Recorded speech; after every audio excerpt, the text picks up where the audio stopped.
And today we are also learning more about the police officer caught on camera shooting an unarmed black man in the back. Protesters voiced their anger yesterday. They demanded justice for Walter Scott. Officer Michael Slager, who you see on the left-hand side, faces murder charges after firing off 8 shots and killing Mr. Scott. Slager was accused of excessive force well before the video surfaced of that shooting.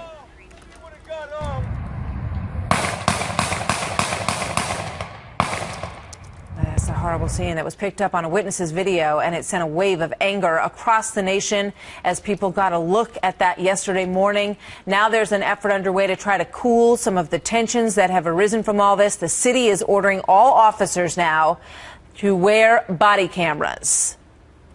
We are doing our best here, not only as a city, but as a police department. No justice!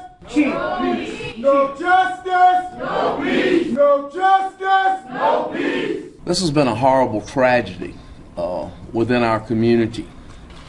There have been 2 families that have been harmed great by what occurred, both the victims and the officer's family. We're right about that. John Roberts is live in Charleston today. So, John, what's the latest on this case? Good morning to you, Martha. Well, as far as what's happening in the community, things very calm this morning, not a protester in sight. There was a candlelight vigil last night. A few people showed up here at the North Charleston City Hall, but it really was very quiet. And the reason for that is that the community is taking a wait-and-see attitude because officials do seem here in the initial days to be doing all the right things. First of all, they turned the investigation over to an independent agency, the South Carolina Law Enforcement Division. Even though they didn't have to do it, SLED immediately charged Officer Slager, didn't even hesitate on that front, and then the city immediately fired him. At a press conference yesterday, Police Chief Eddie Driggers minced no words telling the community how he felt about all of this. The honesty comes from my heart. I have watched the video, and I was sickened by what I saw.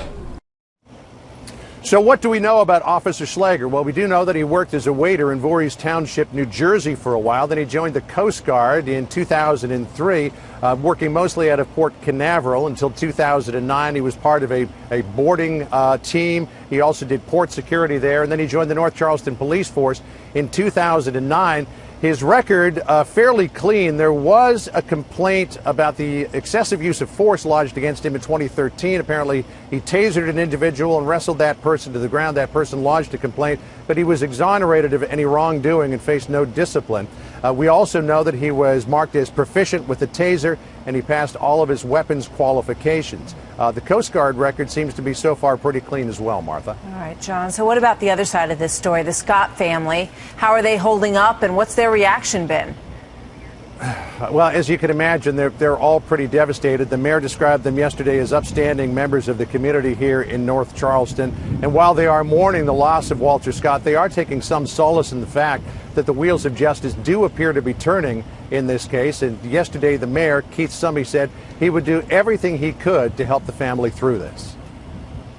We will be there to support them for the funeral with a police escort, to make sure that we get them moved properly and give them the utmost respect and the respect that the gentleman that is deceased deserves. And of course, there are people on the other side of this as well. Officer Slager's wife is 8 months pregnant. He was fired from the force, but yesterday the mayor said that they would continue to provide her with health insurance until the baby is born. We're also learning that there is more video out there, Martha, not only from the fellow that shot the smartphone video in the first place, but also the dash cam video from Officer Slager's car. That may be released later on today. South Carolina Law Enforcement Division telling us they're working with the prosecutor to get that video out. Martha? A nightmare situation, and it looks like it's being handled as well as it could possibly be handled so far. It is, in Charleston. and that's very impressive. Yeah. John, thank you so much.